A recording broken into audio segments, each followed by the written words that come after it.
సంబంధించిన డీటెయిల్స్ ఈ breaking news లో మనం చూస్తూ ఉన్నాం. పల్నాడు అనంతపురం జిల్లాలో సిట్ విచారణ సాగుతోంది.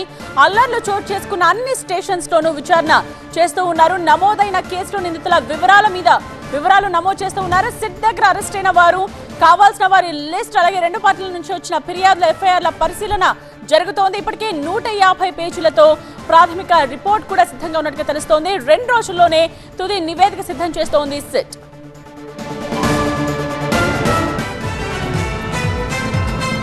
మరిన్ని డీటెయిల్స్ మా ప్రతినిధి వసంత్ అందించడానికి లైవ్ లో సిద్ధంగా ఉన్నారు. వసంత్, సిట్ దర్యాప్తు గురించిన అప్డేట్స్ ఏంటి? సో ఇప్పటికే సిట్ 150 పేజీలతో కూడిన ప్రాథమిక నివేదికను డీజీపీకి అందజేసింది. అయినప్పటికీ కూడా ప్రస్తుతం పూర్తిస్థాయి నివేదికను అందజేసేందుకు ఇప్పుడు ఎక్కడెక్కడైతే అల్లర్లు జరిగాయో ఆయా ప్రాంతాల్లో ప్రత్యేక సిట్ బృందం పర్యటిస్తూ ఉంది. ఇప్పటికే పల్నాడు జిల్లాకు సంబంధించి మాచర్ల, నరసరావుపేట, గురజాలతో పాటుగా ఆయా స్టేషన్ల పరిధిలో సిట్ పాగా వేసింది. అక్కడ వెళ్ళి ఇప్పటివరకు ఎన్ని కేసులు నమోదయ్యాయి, ఎంతమందిని అదుపులోకి తీసుకున్నారు, వారికి సంబంధించినటువంటి పూర్వపరాలు ఏంటి, ఇంకా ఎంతమందిని అదుపులో తీసుకోవాల్సి ఉంటుంది.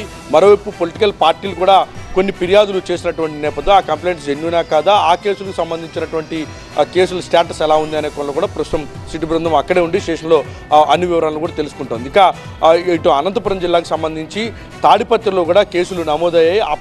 ఇప్పటికే కొంతమందిని అదుపులో తీసుకున్న పోలీసులు వారిని రిమాండ్కి తరలించే కోర్టులో హాజరుపరిచి రిమాండ్కు తరలించారు. ఇప్పటికీ ఆయా పొలిటికల్ పార్టీలకు సంబంధించి కొన్ని కంప్లైంట్స్ రైజ్ అయినటువంటి నేపథ్యంలో ఆ కేసులకు సంబంధించినటువంటి స్టేటస్ ఏ విధంగా ఉందనే కొన్ని కూడా ప్రస్తుతం సిట్ దర్యాప్తు చేస్తోంది.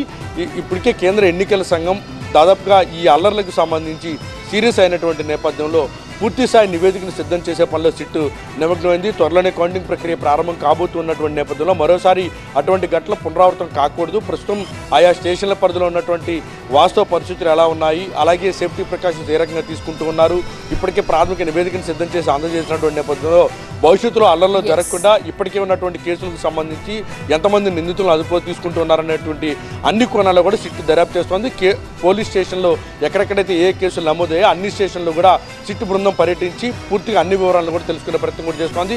దాదాపు అర్ధరాత్రి వరకు కూడా సిట్ నిన్నంతా కూడా దర్యాప్తు చేసింది. వివరాలను రాబట్టే పనులు అయితే నిమగ్నమైనటువంటి నేపథ్యంలో మరికొన్ని రోజుల పాటు సిట్ దర్యాప్తు కొనసాగేటటువంటి అవకాశం అయితే ఉంది.